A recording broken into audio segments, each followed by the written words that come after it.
Welcome to the Deep Sea Archives. You are about to listen to the lore of Amumu, the sad mummy. A lonely and melancholy soul from ancient Shurima, Amumu roams the world in search of a friend. Cursed by an ancient spell, he is doomed to remain alone forever, as his touch is death and his affection ruin.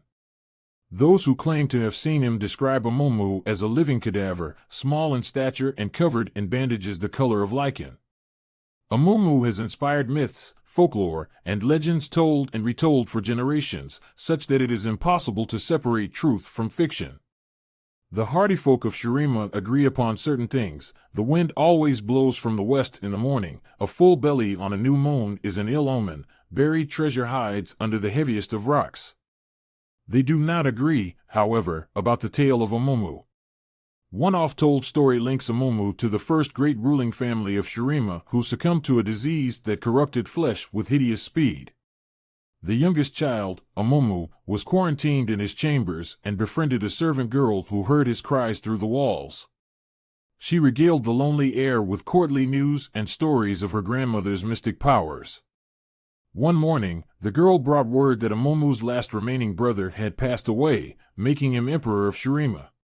Saddened that he had to bear this news alone, she unlocked his door and ran inside to comfort him face to face. Amumu threw his arms around her, but as they touched, he fell back, realizing he had condemned her to the same terrible fate as his family.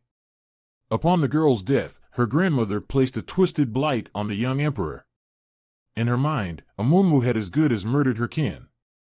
As the curse took effect, Amumu was trapped in his moment of suffering like a locust ensnared in honeyed amber. A second tale whispers of another crown prince, one given to bouts of petulance, cruelty, and murderous vanity.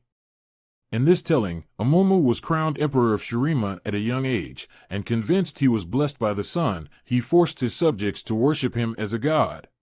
Amumu sought the fabled Eye of Angor, an ancient relic entombed in a gilded crypt, said to grant eternal life to whoever looked upon it with an unflinching heart.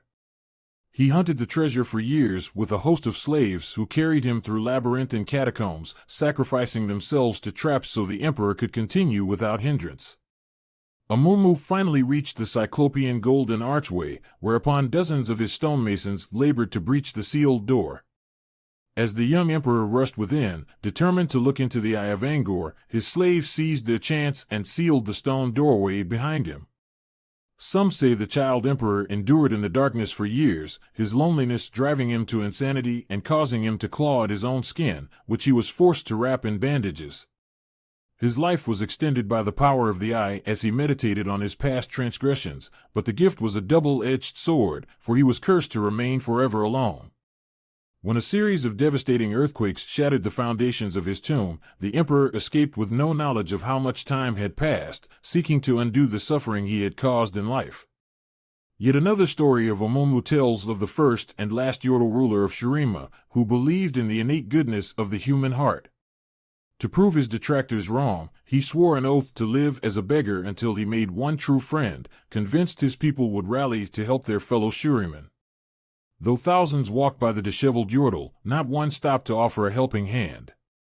Amumu's sadness grew until he eventually died of a broken heart. But his death was not the end, for some swear the Yordle still wanders the desert, forever searching for someone who might restore his faith in humanity. These stories, despite their differences, are woven with parallels. Whatever the circumstances, Amumu is doomed to exist in a broken state of emptiness, eternally alone and friendless. Fated to forever search for a companion, his presence is cursed and his touch is death.